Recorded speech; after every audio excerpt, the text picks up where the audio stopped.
What's up everyone? I'm back with Ned again, and we're continuing to look at the hip and shoulder and going through that idea that them being the same joint. And my goal is to give you a better understanding of these so that we can better understand how to fix any problems that we have with them. We're going to talk about specifically the shoulder, but if we look like we talked about last time, is the hip and the shoulder are both ball and socket joints.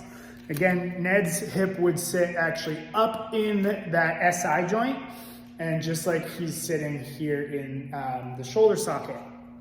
So speaking of that SI joint or sacroiliac joint is this large blade that people would refer to as their hip. And that's where the femur and the head of the femur sits inside. A lot of times when people experience back pains, like their back locking up, like, I can't move, most of the time it's actually your SI joints that lock up. And because they're designed to move and we should have control over them, but they move, independently of each other. It's like your independent rear suspension. When we think about that, so now they move very subtly, but this SI joint is to the hip what the scapula is to the shoulder, or the shoulder blade. So your scapula is essentially your shoulder blade. And if I wheel Ned in really close, he's gonna fall over. You can see how the head of the humerus sits in that SI joint. Your SI joint, sorry, not your SI joint, your scapula, it sits in the scapula. Your scapula is going to be your buffer for all things movement.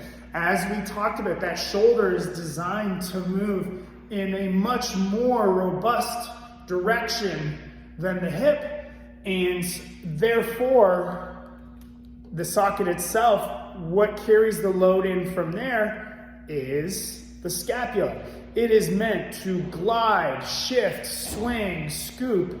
It holds the shoulder in place by moving all around the rib cage. Now, this is where a lot of dysfunction can lie. Either the scapula isn't moving, or it's simply out of place, which puts the shoulder out of place. And I've done something to Ned that helps mimic that. Is I've removed some of his bolts to mimic what happens when the shoulder blade sits out of place. Is if I remove this bolt here, you can see what's gonna happen is, bam, his shoulder drops.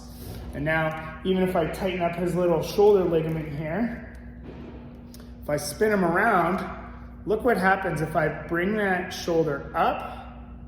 You can literally see that daylight that gets created with the head of the humerus and onto the clavicle here and into the back of the scapula. But if I drop it down, bam, now you can see that gap closes.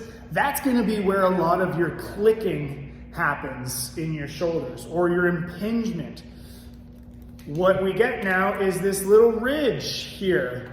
That's gonna be a winged scapula, and for some folks it wings way, way out, but for others, it's just simply very subtle. But that's where we kind of look first for any type of shoulder pain or issue that's going on, especially when dealing with pain that shoots down the front of the arm.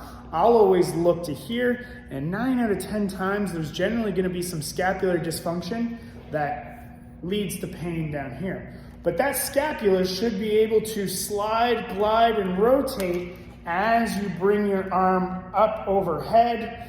It needs to be able to move up the rib cage, because otherwise you can see what happens right here is it starts to bite, and then that's where we get some pain. And then if we're doing things like kipping, pull-ups, snatches, clean and jerks, all those, you can see where that starts to bite that way. So better understanding the relationship between the hip and the shoulder helps us better understand how they get impinged or hurt, which allows us to fix them.